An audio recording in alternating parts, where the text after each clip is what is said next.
ውድ ኢትዮጵያውያኖች ዛሬ አስደናቂ የሆነ ታሪክ ይዤላችሁ መጥቻለሁ። በጣም አስደናቂ ከአእምሮ በላይ በሆነ ሁኔታ የምትረዱት እንዴት የምትሉት አይነት ታሪክ ነው።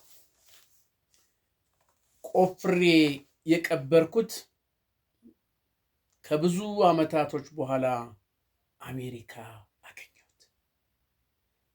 ቆፍሬ የቀበርኩት ከብዙ ዓመቶች በኋላ አሜሪካ አገኘሁት። ነገሩ እንደዚህ ነው። በ1970 ዓመተ ምህረት ወደ ሚሊቴሪ ፖሊስ ታስሬ ሄድኩኝ። ግማሽ ቀን ያው ወታደር ነበርኩኝና ግማሽ ቀን ቀርታል ተብዬ ከአንድ ጓደኛዬ ጋር ወደ ሚሊቴሪ ፖሊስ ታሰር ለመረሸን ሁሉ ተብሎ ነበር። ያው የእግዚአብሔር ብዙ ነው ታሪኩ። ለዚህም መጽሐፍ ጽፌያለሁኝ። ይሄ ከጀርባ የምታዩት መጽሐፍ ባትፈልገኝ እፈልጋለሁ የሚል እዛ ላይ አለ። ነገር ግን ይሄኛ አስደናቂ የሆነው ታሪክ እንዴት ነው? እዛ እንደታሰርኩኝ እኔ በታሰርኩ እንጃ 3 ወር ወይ 4 ወር እንደዚህ አካባቢ የሚሆን ደግሞ ሌሎች የክፍሌ አባሎች ወይም የሶስተኛ ብርጌድ ፓራ ኮማንዶ አባሎች ወደ 12 የሚሆኑ ታስረው መጡ። አሁን እነዚህ ታስረው መጥተው ብዙ ምርመራ ከተደረገ በኋላ የታሰሩበት ምክንያት አዛዦቻቸውን አስረው ነው። መጣ ተጣራ እና ወደ 7ቱ የአፓ እንደሆኑ ታውቆ በጦር ፊት ሄደው ተረሸኑ። አሁን እነሱ እንደተረሸኑ ወደ 5 የሚሆኑ ቀሩ። እነዚህ 5ቱ ምንድነው ነፃ ናቸው ተብለው ነው። 5ቱ ያው በጸረ አብዮተኝነት ውስጥ የሉበትም በሚል እሳቤ 5ቱ ተፈቱ። ሳይረሸኑ ቀሩ። ግን እስር ቤት ነው ያሉ እና እኔ ጋር ነው ያለ ነው የምንታሰረው፣ አንድ ላይ ነን። እና በዚህ መሃል ያው ወቅቱ ይታወቃል። በ1970 ዓመተ ምህረት ኢህአፓ የነገሰችበት ደግሞም ብሎም ቀይ ሽብር ነጭ ሽብር የተፋፋመበት ጊዜ ስለነበረ ብዙዎች ወጣቶች ይመጣሉ እየታሰሩ ከሚሊቴሪውም ውስጥ ከወዛደሩም ውስጥ ከሲቪሉም ውስጥ እየታሰሩ ይመጣሉ፣ ይመረምራሉ። መጨረሻ ላይ ወስደው ይረሽኗቸዋል። እዚህ ላይ ነው እንግዲህ እኛ 5ታችን እነዛ 5 አሉን፣ ያ እንዳለው 6ታችን እየወጣን ቀን ቀን እንወጣና በፖሊስ ታጅበን እንቆፍራለን። ጉድጓድ ስንቆፍር ነው የምንለው፣ ማታ ለሚረሸኑት የሚቀበሩበት ማለት ነው። እና ያንን ስንቆፍር እንውላለን። ከዛ ወደ እስር ቤት ስንመለስ ጫት ምናምን ይዘን ነው የምንመለሰውና ምን እንባላለን? ባህር ዛፍ ስንቆርጥ ስንኮተኩት ስንተክል ዋል ነው ማለት ያለባችሁ። እንደዚህ ጉድጓድ ነው የምቆፍር ብለህ ከተናገርክ በቆፈርከው ጉድጓድ አንተ ነህ የምትገባበት ተብለን ማስጠንቀቂያ ይሰጠን ነበረ። ግን እኛም እንደተባለው ስንገባ እንዴት ነው ውሎ ምናምን ሲሉ እስረኞች እንደዚህ ነው የምንለው። አረም ስናርም ባህር ዛፍ ስንኮተኩት ምናምን ነው የምንለው። እና በዚህ አይነት መልክ እዛው ከሚሊቴሪ ፖሊስ ሀረር ሚሊቴሪ ፖሊስ ይባላል፣ ከዛ ጀርባ ነበረ ሲረሸኑ የነበረ ለተወሰነ ጊዜ። ከዛ ቀረ፣ እዛ አካባቢ መረሸን ቀረና የሚረሸኑትን ሄደን የምንቆፍረው በፈዲስ መውጫ ወደ ፈዲስ መውጫ ከከተማ ወጣ ብሎ በ4ኛ በኩል እንደገና ደግሞ በሐኪም ጋራ ጀርባ እዛ በኩል ሄደን እንቆፍራለን። ወደዚህ ወደ ባብሌ መሄጃ ወደ ጅጅጋ መውጫ ከዛ ሄደን ወደ ኤረር እዛ ሄደን እንቆፍራለን። እንደገና ደግሞ በዚህ በኮምቦልቻ በኩል በቀላዳምባን አልፈን እዛ እየሄድን እንቆፍራለን። እና ልክ እንቆፍራለን፣ ያው የታወቀ ነው፣ እኛ እናውቀዋል፣ ለምደነዋል። በዚህ መሃል እያለ አንድ ቀን ማታ አንድ ልጅ ታስሮ መጣ። ሌሊት አመጡና ወደ እኛ ክፍል አስገቡት እና ገባ። እንዳጋጣሚ ሙላቱ የሚባል አለ ጓደኛዬ፣ ከኔና ከሙላቱ ጋር አጠገብ ቦታ ነበረ። ደረሰውና እዛ አስተኛ ነው። ጠዋት ተነሳን፣ ሽንት ሄድን፣ ወጣን፣ ቁርስ ምናምን ቀማመስና ቁጭ ለማውራት ጀመር እና እንዴት ነው የታሰርከው ምናምን ስንለው እኔ አላቅም አለ። እኔ የአለማያ ዩኒቨርሲቲ የ4 ዓመት ተማሪ ነኝ አለ። የዶክተሬት ተማሪ በግብርና መስክ ነው። እዛ ተማሪ ነኝ አለ እና ግን ወደ አለማያ 3 ነን ወተን ነበር ሻይ ምናምን ለመጠጣት። ከዛ ይዘው ወደዚህ አመጡን አለ። ይሄኔ አይ ቀላል ነው ይለቋቸው ምናምን አልነው፣ ተቀመጥን። ከዛ በሁለተኛው ቀን ጠሩት ሄደ። በቃ መሀል እግሩ ይሄ እጁ የታሰረበት በቃ ዝልፍልፍ አድርገው ደም በደም ሆኖ አምጥተው ጣሉት እስር ቤት። እንትን ነው በቃ በጣም ወፌ ገለበጡት። መጣ። ከዛ ባበስ ነው ጠራረግ ነው ያው የተለመደ ነው። ምን አለው እና ምንድነው የአባ ነህ ብለውኝ እኔ ምንድን የአባ አይደለሁ ምን አላለው ምን ተማሪ ነኝ አውጣ ነው ብለው ነው የገረፉኛል። በቃ አይዞ ምንም ችግር የለም ያው የውከሌም ሁሉ ብዙ እዛ የተገረፈ ነበርና እንደዚህ ነው አልነው። እዛ መጨረሻ ላይ ያው ቁስሉን አጣጠምንለት ምናል የሚቀማመስ ነገር ሰጠነው። እንደገና በ3ኛው ቀን ቀሩትና በቃ የበለጠ በቃ ከመጀመሪያ የበለጠ ይሄ እግሩ ተተለተለ። በቃ ይሄ ጀርባው ውድ ኢትዮጵያውያኖች፣ የኢትዮጵያ ሕዝብ እኮ ያሳለፈው መከራ በደርግ ጊዜ በዚህ በኢሃፓ ጊዜ ያለቀው ሕዝብ ያለቀው ወጣት ያለቀው ምሁር ይሄ ነው አይባልም። ከዛ እሱም እንደዛው መጣ። ድክም ብሏል። ጠራረግንለት ምናልነት። ከዛ በኋላ ምን አለ ሙላቱና እኔ ጋር ነበር የሚቀራረበውና በደንብ እናወራው። በቃ ከዚህ በኋላ አልገረፍም አለ። በቃ የሚጠይቁኝን ሁሉ አሁን እምላቸው እየተሰቃየው ከምሞት ተሰቃይቼ ከምሞት በአንድ ጊዜ ቢገላግሉኝ ይሻላልና አሁን እምላቸው የጠየቁኝ ሁሉ እንዴ ሳትኖሩበት በቃ ተሰቃይቼ ለምንድን ነው የምሞተው አለ። እና ይህን ሲል ምን አለ? ፕሊስ እናንተ ከዚህ ማዕበል ከዚህ ሞት ተርፋችሁ ከዚህ እስር ቤት ከወጣችሁ፣ አገሬ ወሎ ነው ኮምቦልቻ። የቤተሰቦቼ ስም አባቴ ከሌ ነው፣ እናቴ ከሌ ትባላለች፣ አጎቴ ከሌ ይባላል። ከፖሊስ ጣቢያው አጠገብ ነው ቤታችን እና ስም ይሄ ነው። የመጣሁበት ወደ ትምህርት የመጣሁበት ጊዜ ይሄ ነውና እንዴት እንደተረሸንኩኝ ንገሯቸው። ከተረሸኑ ንገሯቸውና እርማቸውን እንዲያወጡ ፕሊስ። ወይ ሙላቱ ወይ ሊባኖስ ኖ እንደዚህ ለምን ትላለህ? ይኸው ተገርፈው እኮ እንደ ከሌ ተፈተዋል ምናምን በቃ የሌለ ነገር እየዋሽን እንትናል ነው ስንለው በጭራሽ አለ የሚተውኝ አይደለም። ከተረፍኩም ግን ከተረሸንኩም ፕሊስ አለ። አድራሻውን ሙላቱ በተለይ ጎበዝ ነው ጻፈ ምናምን አለ። ከዛ ለ2 ሳምንት ዝም አሉት። የሚገርማችሁ 2 ሳምንት ሙሉ እኛ ሄደን ስንቆፍር በየቀን ነው የምንቆፍረው። ከወይን ቤትም መጥተው የሚረሸኑ አሉ። ከዛ መጥተው እዚህ ተሰብስበው ነው ወዲያው የሚረሽኗቸውና ለ2 ሳምንት ሳይጠሩት ቀሩ። ከዛ በሁለተኛው ሳምንት ጠሩትና ተጠየቀ። ሲጠየቅ ያፓ ነኝ የሚጠይቁት ሁሉ ነኝ አላቸው። እንዲያውም ስኳድ ገዳይ ነኝ አላቸው። በቃ ይሄን ካለ አልገረፉትም፣ መለሱት። ምንድነው አመንኩ በቃ ገዳይ ነኝ ብያቸዋለሁ ምናምን አለ። ያው ይገሉኛል፣ ፕሊስ የነገርኳችሁን ለቤተሰቦቼ ለእናትና ለአባቴ አንዲት እህት ነው ያለችኝና እርማቸውን እንዲያወጡ እንደው አደራ አለን። ይህን ተናግሮ እሱ እንደነገረን በ3ኛው ቀን ምናምን እኛ ወጥተን ጠዋት ስንቆፍር የዋልነው በዚህ ወደ ቀላዳምባ ወደ ኮምቦልቻ መሄጃ ኮምቦልቻና ቀላዳምባ መካከል ላይ የሆነ እርሻ አለ፣ የጫት እርሻ በጣም ሰፊ እንደዚህ ዳገት ነው፣ ቁልቁለት ነው፣ ትንሽ ሜዳ ነው ያለው መንገዱ ዳር። ግን ከዛ በታች ዝም ብሎ እንደ ቁልቁለት ነገር ነው። በሙሉ የጫት ማሳ ነው። እና እዛ ሄድን። ሙሉ ቀን ስንቆፍረዋል። 2 ጉድጓድ ነው የቆፈርነው።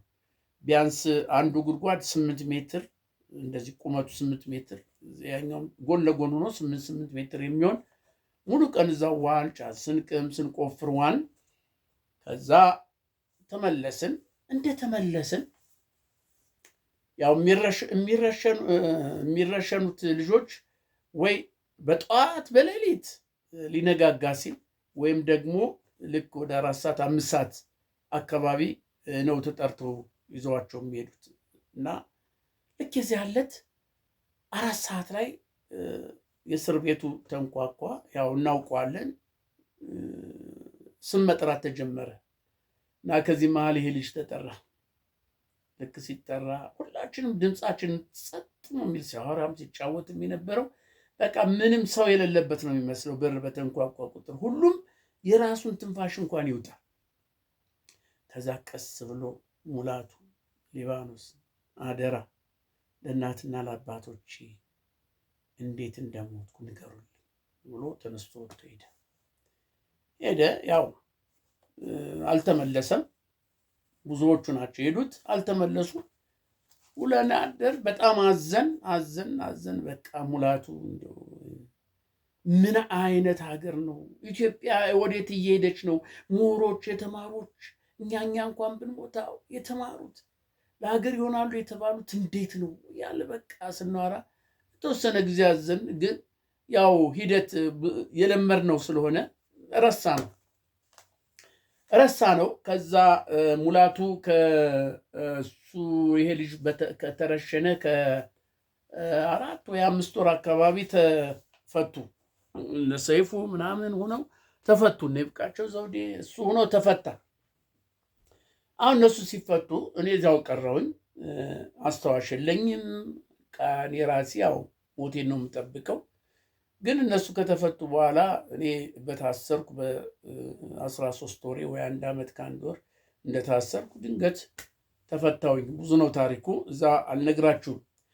አሁን ከተፈታው በኋላ ወደ ክፍሌ ሄድኩኝ። ከዛ ወደ ጦር ሜዳ ሄድኩ። ጦር ሜዳ ያው በቀብሪ ዳህር ብዙ አሳለፍን። ገላዲን፣ ዋርደር ተዋጋን ምናምን። መጨረሻ ላይ እኔ ወደ ሙዚቀኛ ተመርጬ በ74 ዓመተ ምህረት ከሌሎች ጋር ተመርጠን እነ ሰይፉ ምናምን አሉ የምስራቅ እዝ 11ኛ ክፍለ ጦር ኪነቶን። ከዛ ወደ ሐረር ለትምህርት ተብለን መጣን። ሐረር ሙዚቀኛ ሆን። በዚህ መሃል እንዳለ እኔ ቦርድ ወጣው በ80 ዓመተ ምህረት ያው ተመትቼ ስለነበረ በ80 ዓመተ ምህረት ቦርድ ወጣው። ትዳር ያዝኩ። እዛው ሐረር መሰረትኩ። ኑሮዬን ምን አረኩ። እንደዛ እንዳደረኩ አሁን ወደ ውጭ የመውጣት እድል ማገኘውና ወደ እስራኤል ወጣው። እስራኤል ካናዳ ሄድኩኝ። ከካናዳ አሜሪካ ገባሁ። አሁን በዚህ ሂደት ታሪኬን ወይም የጦር ሜዳውን ውሎ የኔን ታሪክ የጦር ሜዳውን የእስር ቤቱን ሁኔታ ሁሉ መጽሐፍ ጻፍኩኝ። ይሄ የምታዩት መጽሐፍ ላሳያችሁ።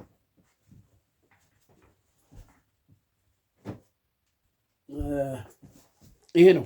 ይሄን መጽሐፍ ጻፍኩኝ። ባትፈልገኝ እፈልግሃለሁ የሚል ድንቅ የሆነ መጽሐፍ ነው። ግሩም የሆነ መጽሐፍ ነው እና በጣም ልዩ የሆነ ታሪክ፣ እውነተኛ ታሪክ ነው። ይሄን ጻፍኩኝ። የእስር ቤቱም ሁኔታ ሁሉ አለ እዚህ መጽሐፍ ላይ።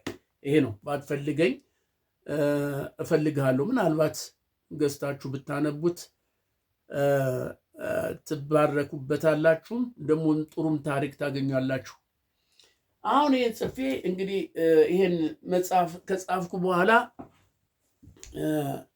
ስቶሬጅ በየአሜሪካ ውስጥ ሱቆች አሉ፣ የሀበሻ ሱቆች። እዛ ወስጄ አስቀምጣለሁ። ግን ብዙም ሰው ትኩረት ሰጥቶ አይገዛም። እዚህ ሀገር ታውቃላችሁ አሜሪካ ሩጫ ነው እና ብዙ ሰው ትኩረት ሰጥቶ እንዲሁ በቁጥር ካልሆነ በስተቀር የሚገዛ የለም። እና ኢቨንቶች እንደዚህ ስብሰባዎች ምናምን ሲሆኑ ነው እየሄድኩ የምሸጠው። እና አትላንታ ኳስ ጨዋታ ነበር፣ የአሜሪካ ጨዋታ በየዓመቱ የሚደረግ ጨዋታ አለ። ከየስቴቶች መጥተው ኢትዮጵያኖች ጨዋታ ያደርጋሉ ለአንድ ሳምንት። በጣም ደስ የሚል አበሻዎች የሚገናኙበት የተጠፋፉ የሚገናኙበት ብዙ ታሪክ ያለው እንትን ነው እና እዛ ነው አብዛኛውን ጊዜ በየዓመቱ የተወሰነ መጽሐፍ እዛ ይዤ እሸጣለሁ። አንዳንድም እየዞርኩኝ ተሸክሜ ታሪኩን እየተናገርኩ እሸጣለሁ። እና ሲሸጥ ይሄ ምግብ የሚበላበት ድንኳን አለ እና እዛ አካባቢ ለመሸጥ ስሄድ ሶስቱ ነው የተቀመጡ። እንደዚህ ወጣቶች ናቸው። አዎ ወጣቶችም አይደሉም። አንዱ ወጣት ነው፣ ሁለቱ ግን ያው በእኔ እድሜ ይሆናሉ። እና ቁጭ ብለን እዛ መጽሐፍ ግዙ ብዬ ምናምን ሳሳይ ተቀበሉኝ። ያያዩ ወታደር ነበርክ ምናምን አሉኝ። አዎ ቀዩ ጦር ምናምን አሉ። ና ቁጭ በል ምሳን ጋብዝ አሉኝ። ኖ አይ ልሽት ግድ የለም ምሳ በልቻለሁ። ኖ ግድ የለም ና ቁጭ በል ለአንተ ያለው የትም አይቀርም አሉኝ። ሻልኩ ቁጭ አልኩ። ጥብስ ማዘዝኩ። አሁን እየበላን እያወራን ስናወራ አንደኛው አየኝ፣ እኔም አየሁትና ሐረር ነበርክ አለኝ። አዎ ነበርኩ አልኩት። ታስረ ነበር አለኝ። አዎ ታስሬያለሁ አልኩት። እንዴት እንደዚህ ትለኛለህ ስለው አይ የታሰረ እዚህ ላይ ሳይ እንዲያው አለፍ ሳይ ታስሬ ነበር የሚል ስላየሁ ነው መጽሐፉ ላይ ታስረ ነበር ወይ ምናምን ስለኝ፣ አዎ ታስሬ ነበር አልኩት። በ1970 ዓመተ ምህረት ጓደኛ ነበረኝና ከአለማ ዩኒቨርሲቲ አብረን የምንማር የነበረ ድንገት ታስረን ወደ ሚኒስቴር ፖሊስ ታስረን ነበረ አልኩት። አዎ ታስረን ነበረ። እንዲህ ሲለኝ ትዝ አለኝ ያ ልጅ የቆፍሬ የቀበርኩት ትዝ አለኝ። የተናገረው ቃል ለእናትና ለአባቴ ኮምቦልቻ ከፖሊስ ጣቢያው አጠገብ ብሎ የተናገረው መሞቴን አርዱልኝ ብሎ የተናገረው ትዝ አለኝ። በጭራሽ አስታውሻውም አላውቅም። መጽሐፌ ውስጥ እንኳን ስለሱ አልጻፍኩም። ያው የእስር ቤቱን ሁኔታ የነበረውን ግድያ የነበረውን በምን አይነት ሁኔታ እንደሚገደል ሰው እንዴት እንደነበረ ነው እንጂ የጻፍኩት ጠቅሼ ከሌ ብዬ፣ ምክንያቱም ብዙ ናቸውና። ግን ልክ ያ እንደዚህ ሲለኝ ከአለማ ዩኒቨርሲቲ እንደዚህ ሲለኝ ትዝ አለኝና በቃ እንዴት ነው ጊልቲነት ተሰማኝ፣ ጥፋተኝነት ተሰማኝና እምባዬ መውረድ ጀመረ። ዝም አልኩና ፈዝጄ ምን ነው ለምን አለቀስክ አለኝ። አይ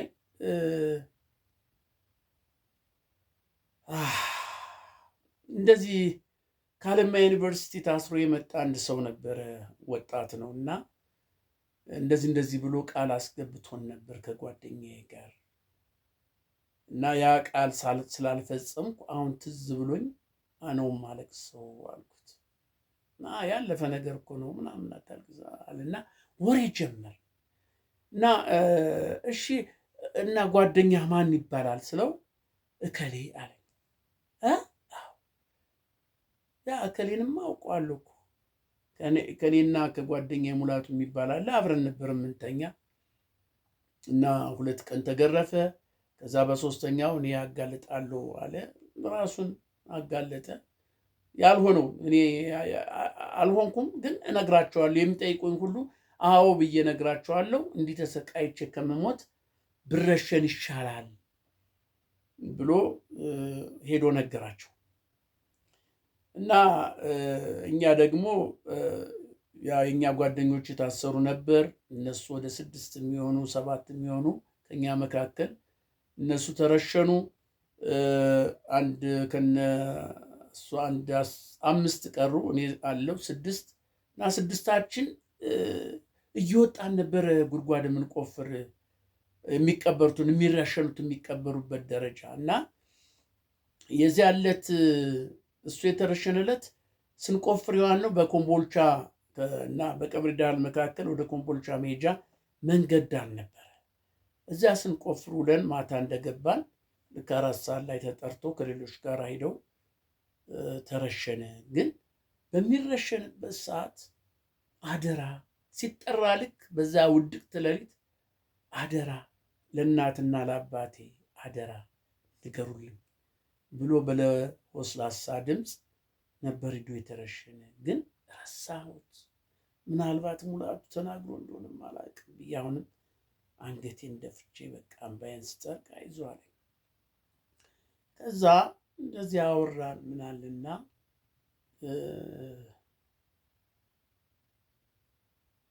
እከሌ የሚባለውን ታውቀዋለህ? አሁን ነገርኩህ እኮ ጓደኛዬ ነው፣ እንደዚህ አብረን ነበር የታሰርነው በዚህ ወጥቶ ምናምን ብዬ ታሪኩን ስነግረው ከዛ ትንሽ አንገቱን አቀረቀረና ነቀነቀ። አይዞህ በዛ ሰዓት እኮ ብዙ ሰው ብዙ ወጣት ስለሚረሽን ላታስታውሱ ትችላላችሁ፣ ግን ያ ሰው እኔ ነኝ አለኝ። ከመቀመጫ ብድግ ነው ያልኩ። በቃ ከተቀመጥኩበት ብድግ አልኩኝ። ይሄን መጽሐፍ ከዚህ በፊት አንብበዋል አልኩት። መጽሐፉን አንብበዋል ወይ? የእስር ቤቱን ታሪክ አመጣህ ይሄንን እኔ ነኝ እንዴት ትለኛለህ? የት አንብበው ነው? አንተ እኔ ነኝ የምትለውን ሰው እኮ ቆፍሬ የቀበርኩት ሰው ነኝ አልኩት። ነው አይደለም? እውነት ነው፣ ልክ ነህ። ቆይ ቁጭ በላ እና አብረውትም ያሉት በቃ ተደነጋገጡ፣ ብድግ ብድግ አሉ። እነሱም ቁጭ በል ምናምን አሉ። እንደገና ተቀመጥኩኝና እሺ እንዴት ንገረኝ እስቲ አልኩት። ትክክለኛውን ንገረኝ አልኩት። ከዛ አወራን። በተለይ እነ ሙላቱ 12ቱ ነው ታስረው መጥተው ከዛ ከ12ቱ 6ቱ እንዴት ሄደው እንደተረሸኑ 2 ቀን እንደው የመጀመሪያ የተገረፈ ቀን እንዴት አድርገን ቴኬር እንዳደረግነው እሱን ሁሉ ነገረን። መጨረሻ ላይ ደግሞ በሁለተኛው ተገርፎ ሲመጣ አሁን እናገራለሁ፣ ከዚህ በኋላ እናገራለሁ፣ ያልሆንኩትን ነይ ብዬ ነግራቸዋለሁ፣ ተሰቃይቼ ከምሞት ብያችሁ እንኳን ምንድን ነው ያላችሁኝ? እንደዚህ ሰው እኮ ስለተገረፍክ አትሞትም፣ አትረሸንም፣ ምንም ከሌለህበት ገርፈው ይተውካል እና አይዞ በርታ ስትሉኝ ነበረ። ከዛ በኋላ እኔ ግን እዚህ ላይ አለና ይሄ እንደዚህ ክንዱ የታሰረበት እዚህ ላይ በጣም ሰልስሎ ገብቶ ገመዱ ሲገርፉት የታሰረበት ይሄ ሰልስሎ ለእንትን ብሎ ሰርቷል። ይሄ ለምጽ ሰርቷል፣ አልዳንም። ከዛ ይሄ ይታያል እንደዚህ ደምቶ እንኳን የታሰርኩበት ይሄ እንደዚህ ተሰንጥቆ ምናምን አለ። በቃ ራሴን ያዝኩ። በህልሜም መሰለኝ፣ ህልምም መሰለኝ፣ ህልም ላይ ያለውን መሰለኝ። በውስጥ ያማትቤ እሺ አልኩት። ከዛ ያው የተረሸንለት ተጠራን፣ ሄድን።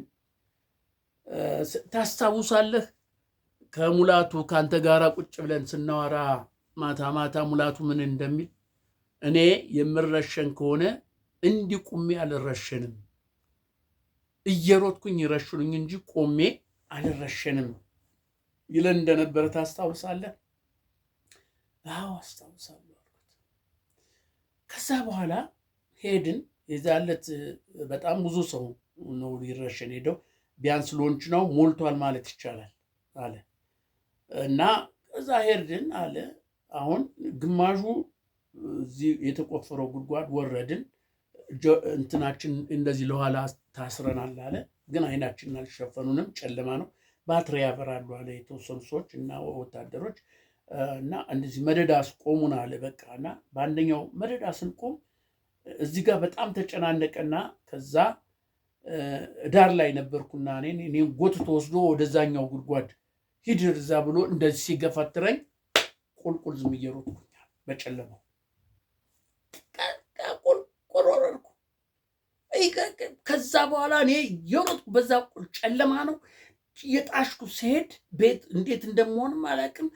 ወዲያውኑ እዛ ቁሞ የነበሩትን በሩምታ ተኩስ ገደሏቸው። በቃ ወዲያውኑ ተኩስ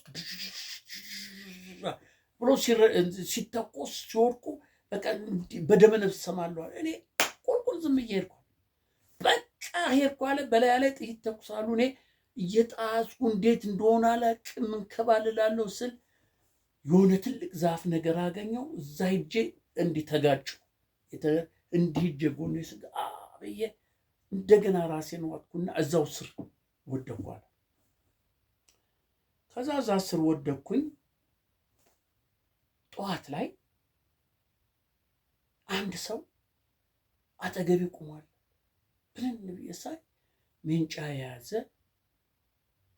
ገበሬ ነው አለ። ቆጡ አነሳኝ አለ። አማርኛ ይችላል አለ። ምንድን ነው አንተ? ምንድን ነው? በደንብ አይችልም። ምንድን ነው? እዛ ነገርኩት። እንዴት አስሬያለሁ አለ። በዚህ በሜንጫው እንትኔን ይህንን ገመድ ነበር፣ እሱም ፈታልኝ። ምንድን ነው አለኝ። ነገርኩት ታሪኩ። በጣም አዘነ። ከዛ ይዞኝ ሄደ። ወደ ቤት ወሰደኝ። ቤት አስገባኝ። ይሄ ቆሰለው በጨው በምናምን ይሄን የተጋጋጥኩት ነበረ። እሱ ሁሉ በጨው በምናምን ያው በእነሱ በባህላዊ አሻሸለኝ ምናምን አለኝ። ወተት ምናምን ይሄ የእነሱ ምግብ አለ። ሚስትየዋ ነገራት በኦሮምኛ። እኔ ብዙ ኦሮምኛ አልችልም። ከዛ በላው። የሆነች ትንሽ ጓዳ አለች። እዛ ውስጥ ሻይ ቡና ሻይ ነው ይሄ ሆጃ የሚሉት አለ። የሻይ የጫት እንትን እሱን ሰጠኝ አለ። በቃ እሱን ጠጣውን በስኳር አድርጎ ትንሽ ቤት አለች እዛ ስተኝ ተኛ አለኝ አለ። በቃ እንት ተኛ እንዳትንቀሳቀስ ምናምን አለኝ። ሄዱ። ለሚስቱ የሆነ ነገር አላት። እኔ ምን እንዳላትም አላቅም፣ ኦሮምኛ ነው።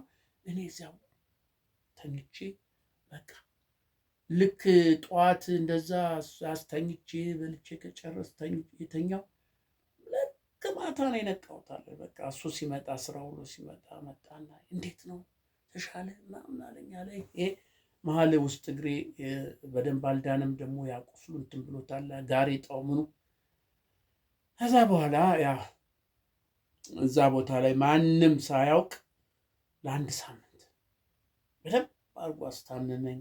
ከተማ ሄዶ መድኃኒት ክኒኖችን እያመጣ እሱን እየሰጠ እየዋጥኩ እየተሻለ መጣ። ጫትንም ስቅም ውላለሁ እላለሁ። ከዛ በኋላ ጠየቀኝ። እኔ እንደዚህ ነው አልኩት አለ። ከዛ በኋላ በቃ አሁን አንተ ወደ ከተማም ብትሄድ እንደገና ደግሞ ወደ ሀገር የምልሄድ ብለህ ብትሄድ ያው ከተያዝክ ይገሉሃል። ስለዚህ ለምን ወደ ጅቡቲ አላወጣህም አለኝ አለ። እንዴ እሱማ ትልቅ ነገር ነው። ከቻልክማ እኔ መውጫ መግቢያውን እኮ አላውቀውም። ከቻልክ አልኩ። ግድ የለም አለኝ አለ። እዛ በ10 ቀኔ ይሆናል እንደዚህ ሌሊት ላይ ከተዘጋጃለኝ ተነሳን። የሆነ ጫማ ኮንጎ ጫማ ገዛልኝ አለ። እሱን አደረኩ። በጣም የተባረከ እንትን ሰው ነው። ሚስቱም እሱ ሌላም ሰው አመጣ። እንደዚሁ እነሱ በጣም አዘኑ። ያውቃሉ በዛ አካባቢ እየተሄደ የምረሽም። ከዛ የእነሱን ልብስ አልብሰውኝ ምን መስዬ በቃ እንደነሱኝ ሽርጡን ምኑን ለባብሻ አሮጌ በሳምንት 12 ቀን ይሆናል የተጓዝ ነው። እንዴት ቤት አድርገው እንደወሰዱኝ እግዚአብሔር ይወቅ። መቼም የእግዚአብሔር ሐሳብ እንደሆነ ነው እንጂ በዛ ወጡና ጅቡቲ ገባሁኝ። ጅቡቲ እንደገባሁ አሳይለም ጠየቅኩኝ። አሳይለም ጠይቄ በሁለተኛ ወር ስፖንሰር እዚያ አሜሪካ አግኝቼ መጣሁኝ እና ያ ሰው እኔ ነኝ። አንተ ልክ ነህ፣ ቆፍረህ የቀበርከኝ ያ ሰው እኔ ነኝ አለኝ። አይገርማችሁ? የሰው ልጅ እጣ ፈንታ አይገርምም? በጣም በቃ ከአይምሮ በላይ ሆነብኝ። እሺ ከዛስ በቃ ይበቃል፣ የሌላ ቀን ደግሞ እናወራዋለን አለኝ። ቆፍሬ የቀበርኩትን አሜሪካ አገኘሁት። ሊባኖስ ገዳሙ ነኝ። ክፍል 2ን በሚቀጥለው ተርክላችኋለሁ። ከተስማማችሁ ጥሩ ነው ካላችሁ ይህንን ታሪክ ድገምልን፣ ሁለተኛውን ፓርት ንገረን በሉኝ። እናንተ የሚስማማችሁ ከሆነ ሁለተኛውን ፓርት ደግሞ እቀጥልላችኋለሁኝ። ሰብስክራይብ ሸር አድርጉ። ባይ። ቆፍሬ የቀበርኩትን አሜሪካ አገኘሁት። ተአምር ነው።